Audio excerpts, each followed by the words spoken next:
haddaan nahay xildhibaanada gobolka awdal ka soo jeeday waa sidaa haddii taa la fuliyo umaana naqbalayna xamarku wuxuu yiraahdaa doorada iga cisho waa dagaal bilowgiis calaashan qof dagaalkaaga raba haddana meel uu ku soo maro waayo marka kuwii maanta yiri ama xildhibaanada maanta yiri dastuurka Soomaaliland hal furo Soomaaliland meel ay u soo maraan ayay garan waayeen waxay doonayaan inay kiciyaan shacabka reer Boorama isla markaana ay yiraahdaan wax wada lahaanshihiisa Soomaaliland waxa hortaagan beesha dhexe waa marmarsi ay ku doonayaan kooxda ku shidal qaato in ay Boorama xaalad ay ugu abuuraan markii la soo koobana muranka iyo khilaafaadka ka jira gudaha Soomaaliland halka laga soo abaabilayo waa huwanta fadhisa barigaasi gobolka Sool ilaa la xaliyo arinta barigaasi xoog iyo xeeladba muranka siyaasiga ah Soomaaliland uu ku sii jiraya midda kale reer Boorama hadii ay dastuurka furayaan 9 sano ayay ka talinayeen Soomaaliland 9 sano ay ka talinayeen Soomaaliland ayay dastuurka ay furi lahaayeen laakiin kuwa maanta hadlay hadii la isjiisinayna dawga wassalaamu alaykum warahmatullahi siyaasi walba danihiisa gaarka ah ka dhex arki waaya siyaasadda Soomaaliland wuxuu dib ugu laabtaa midda labaad saami qaybsiga iyo tabashada reer Awdal kuwii shalay dhaafiyay reer Awdal kursiga golaha wakiilada Soomaaliland meesha cilada yaalay miya maanta ka hadlaya saami qaybsiga iyo tabashada reer Awdal runta ma la isku sheego in Abiib isaga iyo tiimkiisa ay ahaayeen kuwii shalay reer Awdal iyo in Xamid dhaafiyay kursiga golaha wakiilada Soomaaliland saaxiib yaal soo dhawaada muuqaalkana hala fogeeyo si uu meel fog u gaaro maanta warbaahintu waxa ka hadlay siyaasiyiin ka soo kala jeeda Hargeysa iyo Boorama mid walbana uu hanjabay hadalkiisana wuxuu ku soo afjaray sidaan rabo hadii la yeeli waayo balaaya dhacaysa haba ugu sii darnaadaba Cabdullaahi Darawal oo isagu kala garan waayaba waxa la isku hayo iyo maslaxadda Soomaaliland siyaasi walba danihiisa gaarka ah ka dhex arki waaya siyaasadda Soomaaliland wuxuu dib ugu laabtaa shacabka masaakiinta reer Soomaaliland isagoo markaana ku beera walaac iyo walbahaar ila arka muuqaalkooda siyaasiyiintaasi maanta hadashay haddaad ogolaato taa maanta oo aad dastuurka la jabisay iyo shuruucdii 30 sano la soo dhisay waxaad ogaataa waxaad ka heshay inaad cidna wax ka siin haddii la isjiisinayna dawga wassalaamu alaykum warahmatullahi in dastuurka dalka la furo laguna cadeeyo beelaha Soomaaliland siday wax u wada yeelanayaan laba in degdeg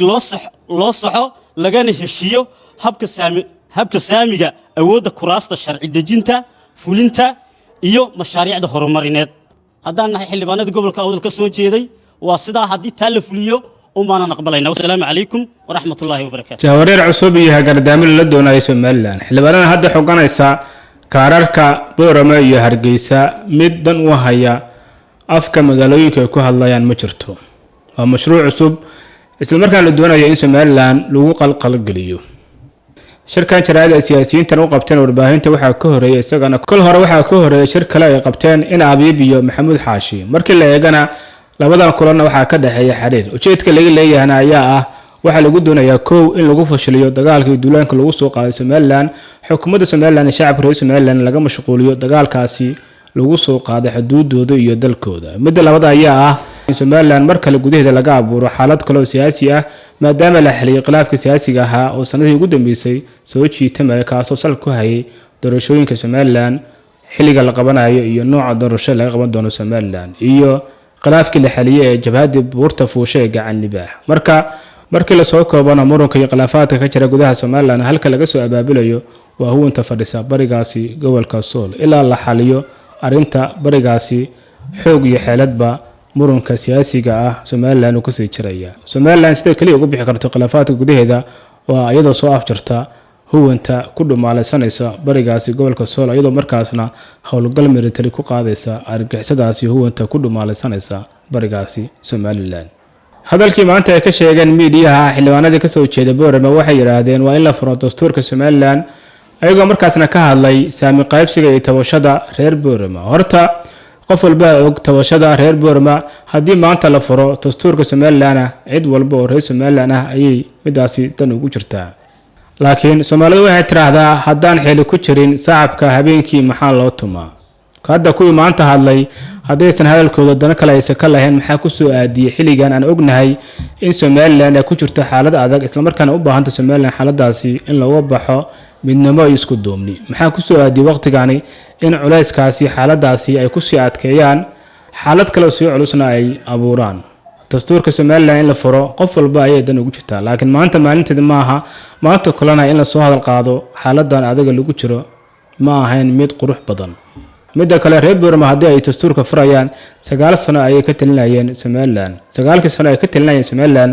ayay dastuurka ay furi lahaayeen laakiin kuwa maanta hadlay waa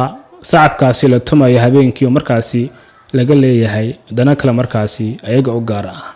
midda labaad saami qaybsiga iyo tabashada reer awdal kuwii shalay dhaafiyay reer awdal kursiga golaha wakiilada Soomaaliland meesha cilada yaalay miyaa maanta ka hadlaya saami qaybsiga iyo tabashada reer awdal runta ma la isku sheego ina Abiib isaga iyo tiimkiisa ay ahaayeen kuwii shalay reer awdal iyo ina Xamid dhaafiyay kursiga golaha wakiilada Soomaaliland marka reer awdal uu kaarkina yaala xoqan Soomaaliland maanta